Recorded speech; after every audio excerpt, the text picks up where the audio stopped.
Bien-aimés dans le Christ, nous voici rendus au 6e dimanche de Pâques. Nous poursuivons notre itinéraire avec les apôtres au lendemain de la résurrection, cet itinéraire qui va nous conduire, nous mener à l'ascension, puis à la Pentecôte. Nous voyons dans le livre des Actes des Apôtres l'expérience quotidienne des apôtres et des disciples, l'expérience de l'Église naissante, qui d'une certaine façon, est notre expérience aujourd'hui, comme Église, comme communauté chrétienne, comme peuple de Dieu. Bien-aimés dans le Christ, les textes de la liturgie de ce 6e dimanche de Pâques de l'année B nous plongent dans un passage. Le passage d'une relation avec Dieu comme une crainte vers une relation avec Dieu comme une relation d'amitié amicale, mais en passant par la révélation de son amour. 3 niveaux dans la relation avec Dieu. Le premier niveau de cette relation est évoqué dans la première lecture, le livre des Actes des Apôtres. Nous pouvons lire, bien-aimés dans le Christ, que toute personne qui était juste et craignait Dieu recevait l'Esprit Saint, était dans les grâces de Dieu. Autrement dit, la crainte de Dieu évoquée ici, Dieu se donne à tout le monde, à toute personne, peu importe sa couleur, sa race, son ethnie, le peuple auquel il appartient ou le peuple auquel cette personne appartient. J'irai même plus loin en disant, peu importe son allégeance politique, peu importe son statut social, le Seigneur ne regarde pas comme nous les humains. Il ne pose pas un regard rempli de préjugés, de stéréotypes, de xénophobie, de haine, de division. Le seul critère, c'est être un homme, une femme juste qui craint Dieu. Et la crainte de Dieu ici, c'est un des dons de l'Esprit Saint. Il ne s'agit pas ici de la terreur. Il ne s'agit pas d'un Dieu terrorisant ou d'un Dieu terroriste, un Dieu qui agit par la terreur. Mais il s'agit de la révérence devant Dieu. Et c'est ce qu'on peut voir dans le geste et l'attitude de Moïse devant le buisson ardent. Il fait révérence. Il adore Dieu. Cette crainte de Dieu est comprise comme l'adoration de Dieu, comme une disposition intérieure, une disposition d'amour de Dieu. La crainte de Dieu, don de l'Esprit Saint, don que nous allons demander au cours de la neuvaine que l'Église nous propose de vivre entre l'Ascension et le dimanche de la Pentecôte. La crainte de Dieu, l'amour de Dieu, l'intimité avec Dieu, l'adoration de Dieu, c'est-à-dire placer Dieu au cœur de sa vie, le reconnaître comme le seul, l'unique, le vrai Dieu. Et ici, tout homme, toute femme qui craint Dieu, qui adore Dieu, on voit qu'il y a un mouvement ascendant. Moi, l'être créé, je regarde vers mon Créateur. Je me tourne vers Dieu. J'adore Dieu. C'est le mouvement de moi, de l'humain, de chaque chrétien, chrétienne, chaque baptisé vers Dieu. notre unique.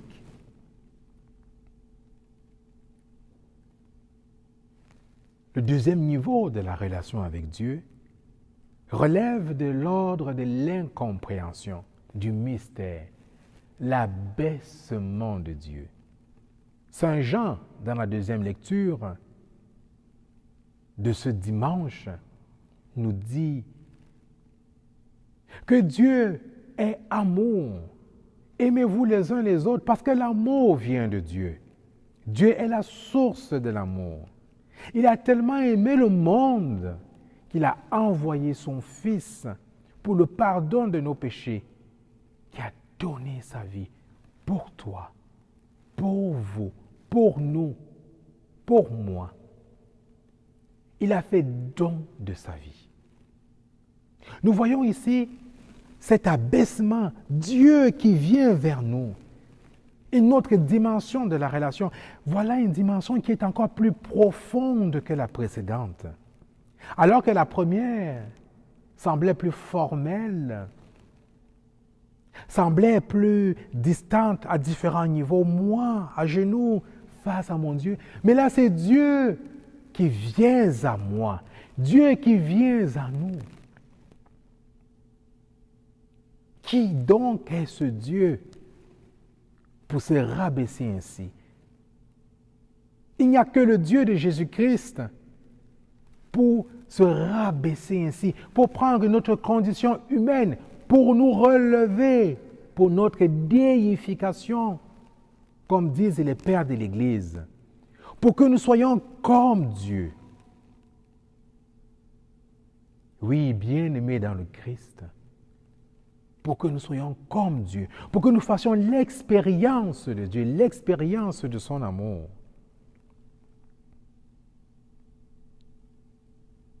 Ce mouvement d'abaissement. Et cela me rappelle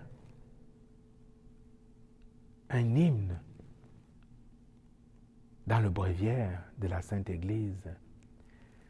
Qui donc est Dieu pour nous aimer ainsi, Fils de la terre? Qui donc est Dieu pour se lier d'amour à chaque instant? Qui donc est Dieu pour nous aimer ainsi? Qui donc est Dieu, bien-aimé dans le Christ, pour nous aimer ainsi? Avons-nous vraiment conscience de cela?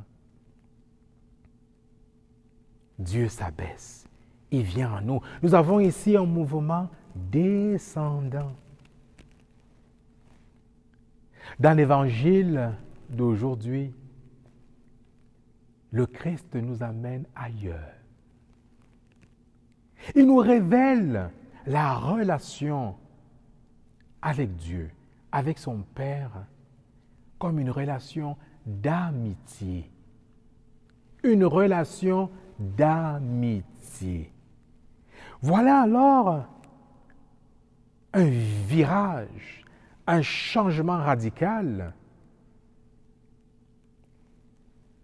Le Christ, dans cet évangile de Saint Jean, nous dit: je ne vous appelle plus mes serviteurs, car le serviteur ignore ce que fait le maître. Je vous appelle mes amis, parce que je vous ai révélé les secrets de mon Père. Je vous ai révélé le cœur même de ma relation avec mon Père. Je vous ai fait connaître le Père.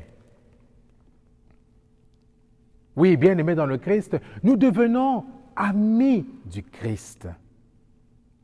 Et la condition essentielle, incontournable, sine qua non, c'est de nous aimer les uns les autres. Le Christ nous relève et nous place au même niveau que lui dans la relation qu'il a avec son Père.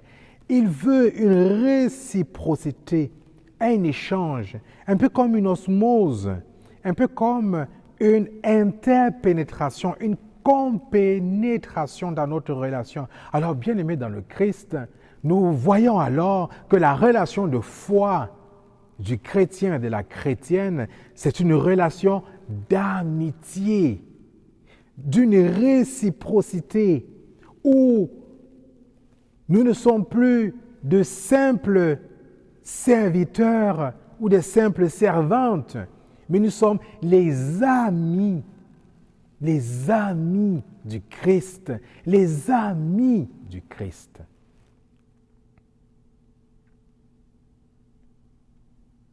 Waouh! Ce passage,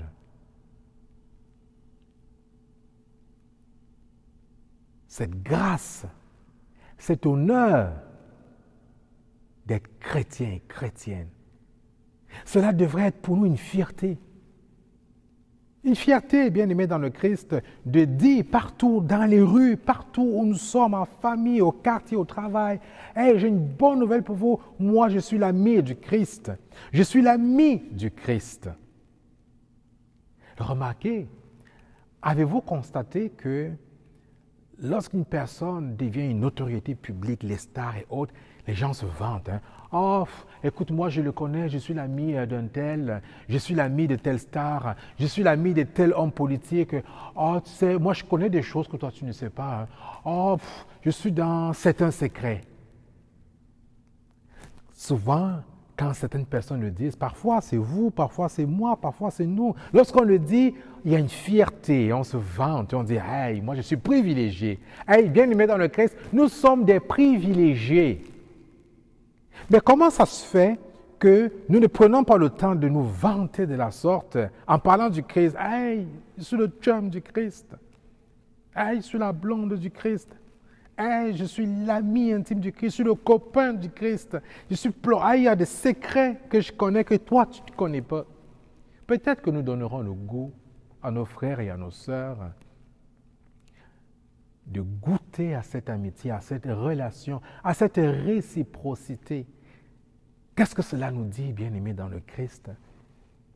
Qu'aujourd'hui, l'annonce de l'Évangile, poursuivre la mission du Christ, celle qu'il a confiée aux apôtres, aux disciples, et celle que l'Église a reçue dans la tradition et qui se poursuit aujourd'hui, cette mission dont vous, moi, nous sommes investis au cœur de nos vies, au cœur du monde, cette mission n'est pas possible si nous ne développons pas, bien-aimés dans le Christ, une relation d'amitié avec ceux et celles vers qui nous sommes envoyés. Parce que si nous ne sommes pas les amis des hommes et des femmes de ce monde, alors nous nous positionnons avec un regard hautain. Je viens t'annoncer, c'est comme ça, that's it, je garde une distance. Ou si nous prenons dans l'autre sens, nous nous rabaissons vers les gens avec une attitude de fausse humilité, les gens ne nous prendront pas au sérieux. Par contre, si nous faisons proche du monde, nous développons une connaissance réciproque. Rappelez-vous, bien-aimés dans le Christ, le bon berger, il est le bon berger. Pourquoi? Parce qu'il connaît ses brebis. Ses brebis le connaissent. Il s'agit ici de cette connaissance, de cette intimité. Je vous ai révélé, nous dit le Christ, les secrets de mon Père. Je vous ai fait connaître Dieu. Connaître. Je connais mes brebis me connaissent. Alors plus nous allons connaître le monde, plus nous allons les laisser nous connaître, plus nous allons développer une réciprocité, une relation d'amitié, nous serons alors capables d'annoncer l'Évangile aujourd'hui de manière crédible. Parce que c'est ça, annoncer de manière crédible. Pas comme des gens qui ont la prétention de savoir. Ou inversement. Mais pour cela, le point de départ, c'est notre relation d'amitié avec Dieu. Vivre notre foi chrétienne comme une relation d'amitié avec Dieu. Amitié. Voilà le privilège que nous avons aujourd'hui. Et c'est parce que nous aurons vécu cette relation d'amitié avec Dieu, que nous serons alors capables d'aller vers le monde, vers nos frères et nos sœurs, dans une attitude d'amitié. Notre rapport, notre relation à nos frères et sœurs ne sera que le reflet de notre relation, le miroir de notre relation d'amitié avec Dieu. Aimons-nous les uns les autres, car Dieu est amour. Amen.